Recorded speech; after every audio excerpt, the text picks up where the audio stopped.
மரியாதைக்குரிய நடிகை கஸ்தூரி அவர்கள் எழுப்பியுள்ள கேள்வி மிக முக்கியமானது. தமிழ்ச் சூழலில் இப்படி ஒரு கேள்வி அடிக்கடி எழுப்பப்படுகிறது. அவர் இன்னும் விரிவாக கேள்வியை எழுப்பியிருக்கிறார். தனித்து போட்டியிட திறமையுள்ள கட்சிகள் தமிழ்நாட்டில் மிக குறைவு. 4 கட்சிகள் தான் தேரும் என்று சிலர் கணிக்கிறார்கள்.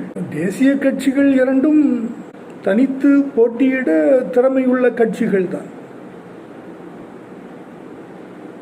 காமராஜர் அவர்கள் சிறிது சம்பாதித்து வைத்துவிட்டு போயிருந்தால் காங்கிரஸ் தனித்து போட்டியிடும் திறமையை பெற்றிருக்கும் என்று சிலர் சொல்வதை ஏற்க இயலாது.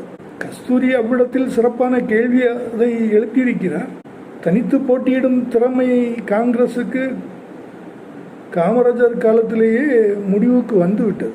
அதன் பிறகு அவர்கள் 80இல் நிகழ்த்திய சாகசங்கள் எதுவும் பிற்காலத்தில் பயன்பாட்டுக்கு வரவில்லை.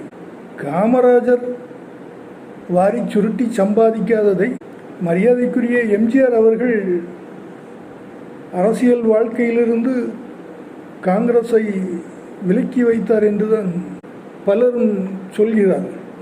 மரியாதைக்குரிய எம்ஜிஆரை பற்றி தெரிந்தவர்கள் காங்கிரஸை அவர் எவ்வளவு தூரம் விலக்கி வைத்தார் என்பதற்கு பல சான்றுகளையும் சொல்கிறார்.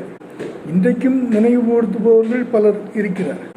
திமுக, அதிமுக போன்ற கட்சிகள் ஏன் தனித்து போட்டியிடவில்லை என்று எழுப்பப்படுகிற கேள்விகளில் ஒரு அர்த்தம் இருப்பதாகத்தான் நான் கருதுகிறேன். திமுக தன்னளவில் தன்னை உருவாக்கி கொள்ளாதது, தனித்து நிற்கும் திறமையை வளர்த்து கொள்ளாததும் அண்ணா காலம் தொட்டுதான் தொடர்கிறது. புதிதாக அவர்கள் எந்த முயற்சியும் செய்யவில்லை. காமராஜரை போல சம்பாதிக்காமல் இருந்து விடவில்லை. அவர்கள் சம்பாதித்து தங்களுடைய கட்சியை வளர்த்து கொண்டார். காமராஜர் சம்பாதிக்கும் திறமையை பெற்றிருந்தாரா என்பது ஒரு கேள்விக்குறி.